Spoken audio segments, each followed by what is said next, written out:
قال إني ذاهب إلى ربي سيهدين ইব্রাহিম আলাইহিস সালাতু ওয়াস সালাম বললেন ইন্নী যাহিবুন ইলা রাব্বি সায়াহদিন আমি আমার রবের উপর ভরসা করে আমি আমার আল্লাহর উপর ভরসা করে চলব অবশ্যই আমার রব আমাকে সঠিক পথ দেখাবে ইব্রাহিম আলাইহিস সালাম দেশ থেকে চলে গেলেন আল্লাহর উপর ভরসা করে বাহির হয়ে গেলেন ইব্রাহিম আলাইহিস সালাতু ওয়াস সালামের বয়স 86 বছর হয়ে গেছে 80 বছর পার হয়ে গেছে কোনো সন্তান হয় না ইব্রাহিম আলাইহিস সালাম দেশ ত্যাগ করলেন একা হয়ে গেলেন এমত অবস্থায় রব্বুল আলামিনের নিকট দোয়া করলেন রব্বি হাবলি মিনাস সালিহিন রব্বি হাবলি মিনাস সালিহিন আল্লাহ তাআলাকে বললেন হে আমার রব হে প্রভু আমাকে একজন নেককার সন্তান দান করেন 80 বছর বয়স পার হয়ে গেছে তারপর রব্বুল আলামিনের নিকট দোয়া করলেন আল্লাহ আমাকে নেককার সন্তান দান করেন আল্লাহ তাআলা বলেন فبشرناه بغلام حليم আমি তাকে একজন নেককার ধৈর্যশীল সন্তানের সুসংবাদ দিলাম ইব্রাহিম আল্লাহর নিকট দোয়া করলেন আল্লাহ তাআলা তার দোয়া কবুল করে আল্লাহ বলতেছেন আমি নেককার ধৈর্যশীল সন্তানের সুসংবাদ দিলাম এজন্য সন্তান না হইলে কার কাছে চাইতে হবে আল্লাহর কাছে চাইতে হবে দুনিয়ার কোনো ফকিরের কাছে দুনিয়ার কোনো বাবার কাছে দুনিয়ার কোনো মাজারের কাছে চাওয়া যাবে না ইব্রাহিম আলাইহিস সালাম আল্লাহর উপর ভরসা করে আল্লাহর কাছে সন্তান চাইলেন 86 বছর বয়স যখন তখন আল্লাহ তাআলা তাকে একজন সন্তান দান করলেন যে আল্লাহ ইব্রাহিম আলাইহিস সালামকে 86 বছর বয়সে সন্তান দিতে পারেন ওই আল্লাহ আমাদেরকেও দিতে পারেন কি পারেন না অবশ্যই পারেন সে আল্লাহ এখনো আছে না নাই এজন্য যা কিছু দরকার হয় কখনো কোনো মাজারে বাবার দরবারে চাওয়া যাবে না একমাত্র আল্লাহর কাছে চাইতে হবে আলহামদুলিল্লাহ আলহামদুলিল্লাহিল্লাযী জাআলাশ শামসা ওয়াল কমারা বিহুসবান ওয়ান নাজমা ওয়াশ শাজারা ইয়াসজুদান وفضل زمانا على زمان كما فضل مكانا على مكان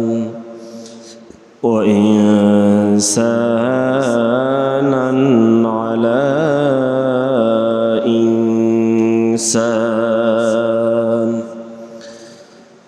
ونشهد أن لا إله إلا الله وحده لا شريك له ونشهد أن سيدنا وسندنا وحبيبنا ومولانا محمد ومولانا محمدا عبده ورسوله أرسله الله تعالى بالحق بشيرا ونذيرا وداعيا إلى الله بإذنه وسراجا سراجا منيرا فقد قال الله تعالى في كلامه المجيد وفرقانه الحميد أعوذ بالله من الشيطان الرجيم بسم الله الرحمن الرحيم لن ينال الله لحومها ولا دماؤها ولكن يناله التقوى منكم أو كما قال الله تعالى وقال رسول الله صلى الله عليه وسلم ما عمل ابن آدم من عمل يوم النحر يحب إلى الله من إهراق الدم أو كما قال عليه الصلاة والسلام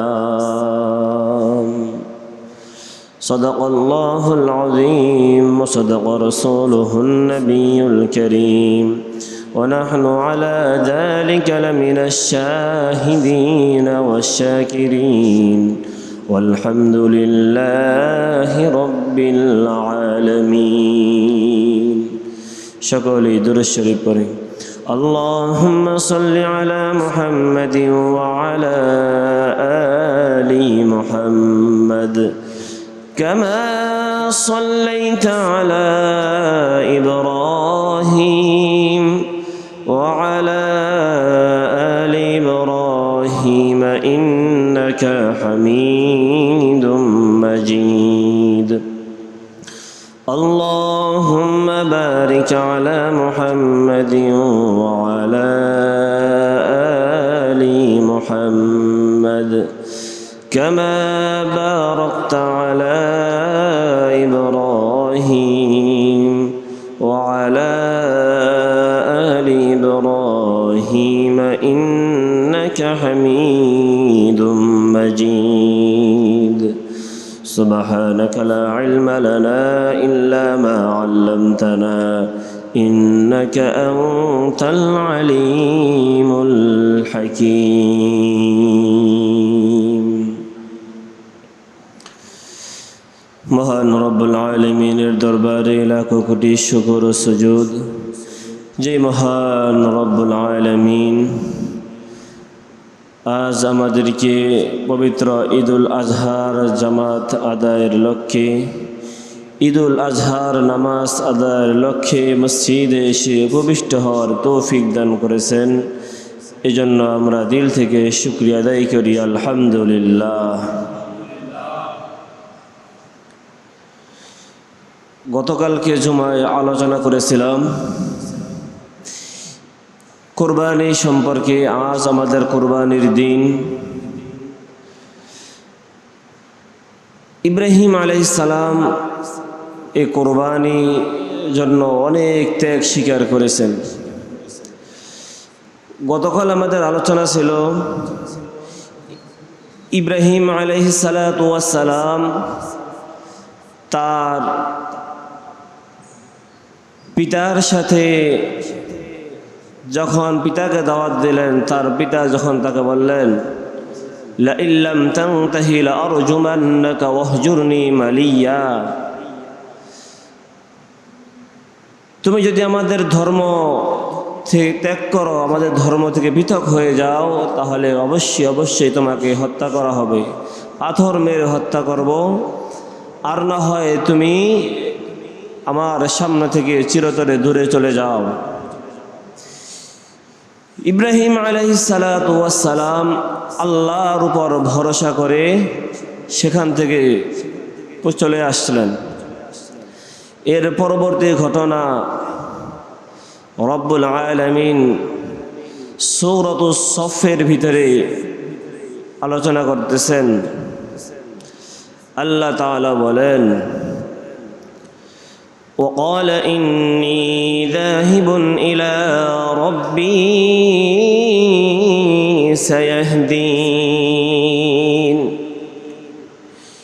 ইব্রাহিম আলাইহিস সালাতু ওয়াস সালাম বললেন, ইন্নী যাহিবুন ইলা রাব্বি সায়াহদিন, আমি আমার রবের উপর ভরসা করে, আমি আমার আল্লাহর উপর ভরসা করে চলব। অবশ্যই আমার রব আমাকে সঠিক পথ দেখাবে। ইব্রাহিম আলাইহিস সালাম দেশ থেকে চলে গেলেন, আল্লাহর উপর ভরসা করে বাহির হয়ে গেলেন। ইব্রাহিম আলাইহিস সালাতু ওয়াস সালামের বয়স ৮৬ বছর হয়ে গেছে, ৮০ বছর পার হয়ে গেছে, কোনো সন্তান হয় না। ইব্রাহিম আলাইহিস সালাম দেশ ত্যাগ করলেন, একা হয়ে গেলেন। এমত অবস্থায় রব্বুল আলামিনের নিকট দোয়া করলেন, রব্বি হাবলি মিনাস সালিহিন, রব্বি হাবলি মিনাস সালিহিন। আল্লাহ তাআলাকে বললেন, হে আমার রব, হে প্রভু, আমাকে একজন নেককার সন্তান দান করেন। ৮০ বছর বয়স পার হয়ে গেছে, তারপর রব্বুল আলামিনের নিকট দোয়া করলেন, আল্লাহ আমাকে নেককার সন্তান দান করেন। আল্লাহ তাআলা বলেন, فبشرناه بغلام حليم, আমি তাকে একজন নেককার ধৈর্যশীল সন্তানের সুসংবাদ দিলাম। ইব্রাহিম আল্লাহর নিকট দোয়া করলেন, আল্লাহ তাআলা তার দোয়া কবুল করে আল্লাহ বলতেছেন, আমি নেককার ধৈর্যশীল সন্তানের সুসংবাদ দিলাম। এজন্য সন্তান না হইলে কার কাছে চাইতে হবে? আল্লাহর কাছে চাইতে হবে। দুনিয়ার কোনো ফকিরের কাছে, দুনিয়ার কোনো বাবার কাছে, দুনিয়ার কোনো মাজারের কাছে চাওয়া যাবে না। ইব্রাহিম আলাইহিস সালাম আল্লাহর উপর ভরসা করে আল্লাহর কাছে সন্তান চাইলেন। ৮৬ বছর বয়স যখন, তখন আল্লাহ তাআলা তাকে একজন সন্তান দান করলেন। যে আল্লাহ ইব্রাহিম আলাইহিস সালামকে ৮৬ বছর বয়সে সন্তান দিতে পারেন, ওই আল্লাহ আমাদেরকেও দিতে পারেন কি পারেন না? অবশ্যই পারেন। সে আল্লাহ এখনো আছে না নাই? এই জন্য যা কিছু দরকার হয় কখনো কোনো মাজারে, বাবার দরবারে চাওয়া যাবে না, একমাত্র আল্লাহর কাছে চাইতে হবে। ফাবাশশারনাহু বিগুলামিন হালিম, আল্লাহ বলেন, আমি তাকে নেককার ধৈর্যশীল বুদ্ধিসম্পন্ন একজন সন্তানের সুসংবাদ দিলাম। فلما بلغ معه السعي قال يا بني إني أرى في المنام। সন্তান দেওয়ার পরে আবারও পরীক্ষা শুরু হয়ে গেছে। ইব্রাহিম আলাইহিস সালাতু ওয়াস সালাম স্বপ্নে দেখলেন, যখন তার সন্তান তার সাথে চলাফেরা করতে পারে, বাবার সাথে টুকটাক কাজ করতে পারে, বালেগ হওয়ার নিকটবর্তী হলেন।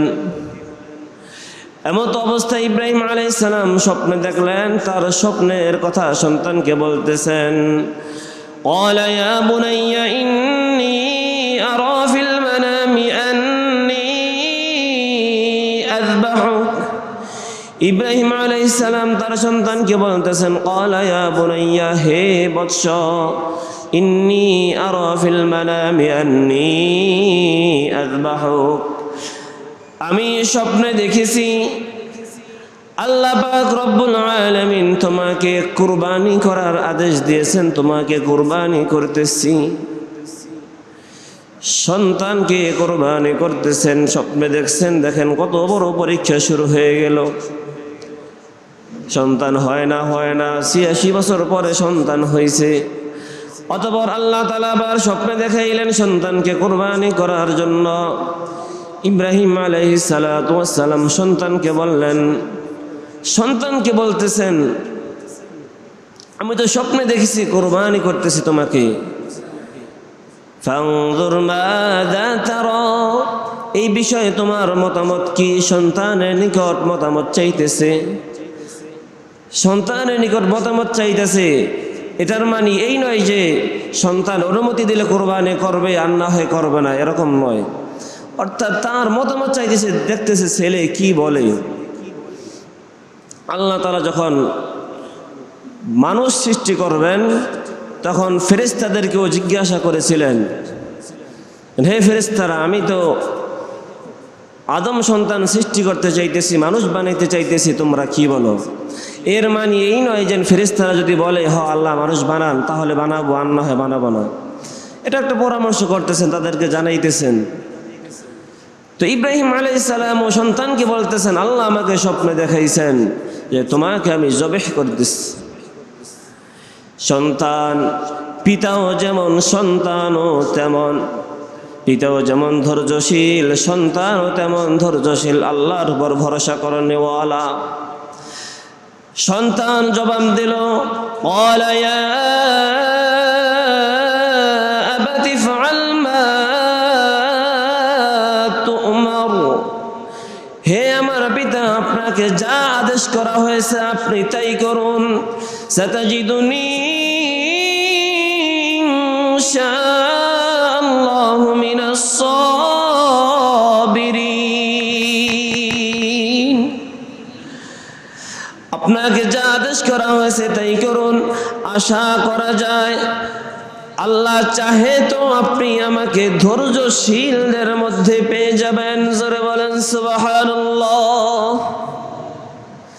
সন্তান বলতেছেন, আপনাকে যা আদেশ করা হয়েছে তাই করুন, আল্লাহ চাহে তো আপনি আমাকে ধৈর্যশীলদের মধ্যে পেয়ে যাবেন।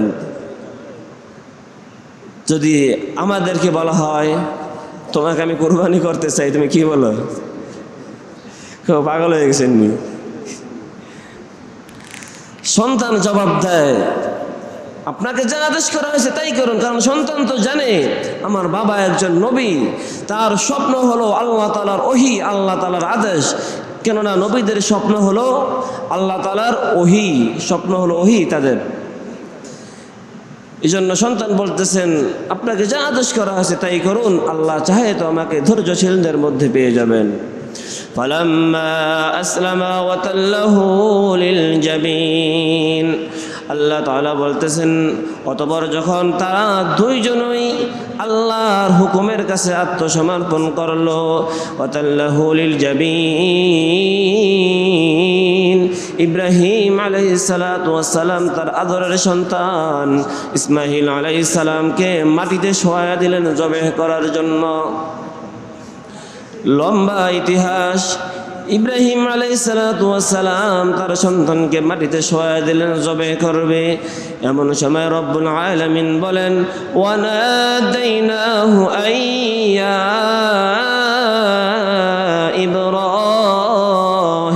ইব্রাহিম, রব্বুল আলামিন বলেন আমি তাকে ডাকছিলাম, হে ইব্রাহিম, কদ সাদ্দাকতার রুয়া, তোমরা দুইজন আল্লাহর আদেশকে সত্যায়ন করেছো, আল্লাহর আদেশকে বাস্তবায়ন করেছো। ইন্না কাযালিকা নাজিসিল মুহসিনিন, মুহসিনিনদের প্রতিদান এভাবেই হয়ে থাকে।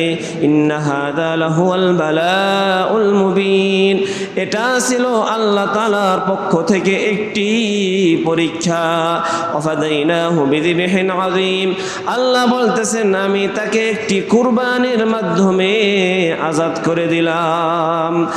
ইব্রাহিম আলাইহিস সালাতু ওয়াস সালাম যখন সন্তানকে কুরবানি করতে যাবে, আল্লাহ পাক রব্বুল আলামিন জিবরিল আমিনকে পাঠিয়ে দিলেন একটি দুম্বা নিয়ে বেহেশত থেকে।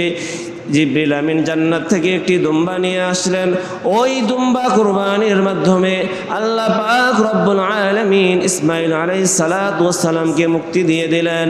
তারপরে তাদের এই পরীক্ষাকে, তাদের এই নিদর্শনকে রব্বুল আলামিন বলতেছেন ওয়া তারাকনা আলাইহি ফিল আখিরিন। হে ইব্রাহিম, তোমার এই পরীক্ষা, তোমার এই কুরবানিকে পরবর্তী জামানার সমস্ত উম্মতদের জন্য আমি নৌকট্য লাভের মাধ্যম এবং ঈদের দিন সব থেকে আল্লাহর কাছে উত্তম কাজ হিসাবে স্বীকৃতি দিয়ে দিলাম। তার এই কুরবানিকে আল্লাহ তাআলা এমনভাবে পছন্দ করছেন, কিয়ামত পর্যন্ত যত মুসলমান আসবে সমস্ত মুসলমানদের জন্য এই কুরবানিকে নৌকট্য লাভের মাধ্যম এবং আল্লাহ তাআলার নিকট সব থেকে প্রিয় কাজ হিসাবে স্বীকৃতি দিয়ে দিলেন। রাসূলুল্লাহ সাল্লাল্লাহু আলাইহি ওয়াসাল্লাম হাদিসের ভিতরে বলতেছেন, قال رسول الله صلى الله عليه وسلم ما عمل ابن آدم من عمل يوم النحر يحب إلى الله من إهراق الدم। রাসূল সাল্লাল্লাহু আলাইহি ওয়াসাল্লাম বলেন, কুরবানির ঈদের দিন কুরবানি পশু জবাই করার থেকে অন্য কোনো কাজ আল্লাহ তাআলার নিকট এত প্রিয় নয়। অর্থাৎ কুরবানির দিন কুরবানি করা আল্লাহ পাক রব্বুল আলামিনের নিকট অন্য সমস্ত কাজ থেকে সবথেকে বেশি প্রিয়।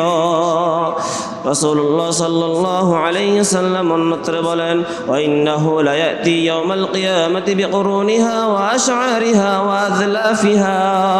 নিশ্চয়ই কিয়ামতের ময়দানে কুরবানির পশুর শিং, কুরবানির পশুর পশম, কুরবানির পশুর খুর আল্লাহর দরবারে উপস্থিত হয়ে যাবে। ওয়া ইন্নাদ দামা লা ইয়াকউ মিনাল্লাহি বিমাকানি ক্বাবলা আন ইয়াকউ মিনাল আরদ। কিয়ামতের দিন রাসূল সাল্লাল্লাহু আলাইহি ওয়াসাল্লাম আবার বলেন, ওয়া ইন্নাদ দামা লা ইয়াকউ মিনাল্লাহি বিমাকানিন ক্বাবলা আন ইয়াকউ বিল আরদ।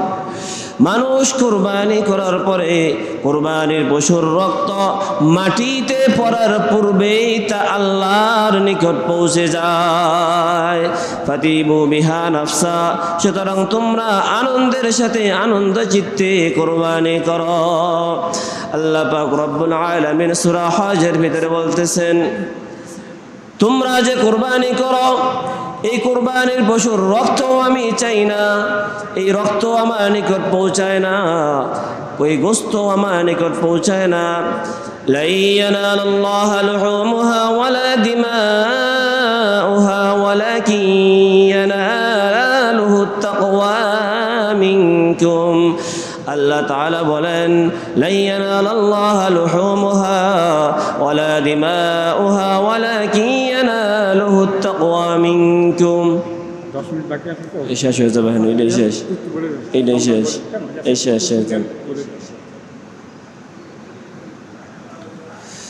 আল্লাহ তাআলা বলতেছেন, লা ইয়ানালাল্লাহু লুহুমুহা, তোমাদের কুরবানির গোশত, ওয়ালা দিমাউহা, এবং তার রক্ত, এগুলা কিছুই আমি চাই না। ওয়ালাকিন ইয়ানালুহুত তাকওয়া মিনকুম, আমি শুধু দেখতে চাই তোমাদের অন্তরের তাকওয়া। তাকওয়া কেমন? আল্লাহ তাআলা সূরা মাইদার ভিতরে বলেন, ইন্নামা ইয়াতাকাব্বালুল্লাহু মিনাল মুত্তাকিন। নিশ্চয় আল্লাহ পাক রব্বুল আলামিন মুত্তাকিনদের কুরবানি কবুল করে থাকেন। এই জন্য যারা কুরবানি করতেছি, 1 নম্বরে তাকওয়া, আল্লাহর ভয় আল্লাহর জন্যই করতে হবে। যে মানুষ কি বলবে, কুরবানি না করলে আত্মীয় স্বজন কি বলবে, এমন কোনো চিন্তা মাথার ভিতরে আনা যাবে না।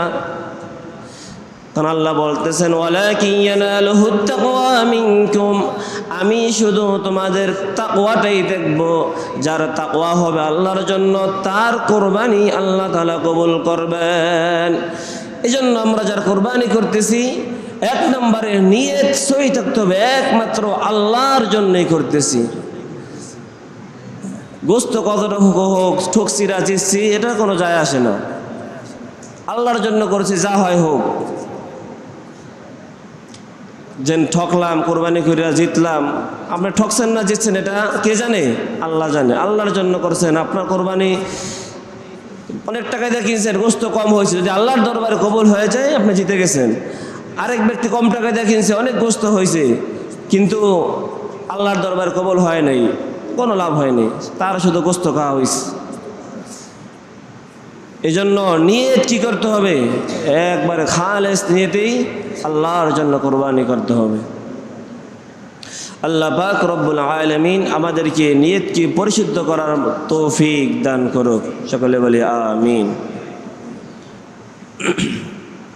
আচ্ছা, যারা কোরবানি করতেছি, যাদের শরীকি কোরবানি আছে, আমরা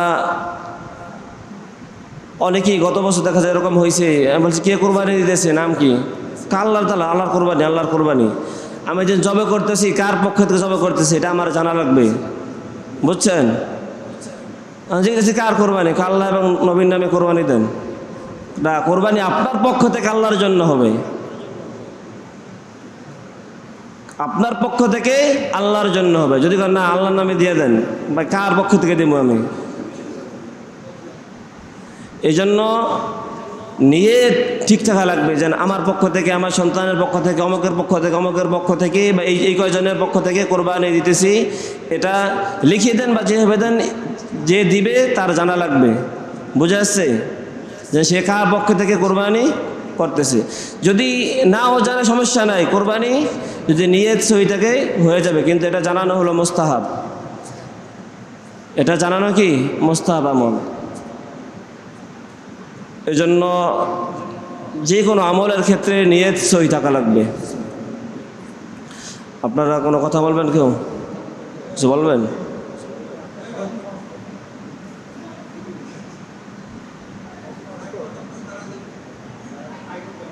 কিছু বলবেন না? আচ্ছা, আল্লাহু আকবার, আল্লাহু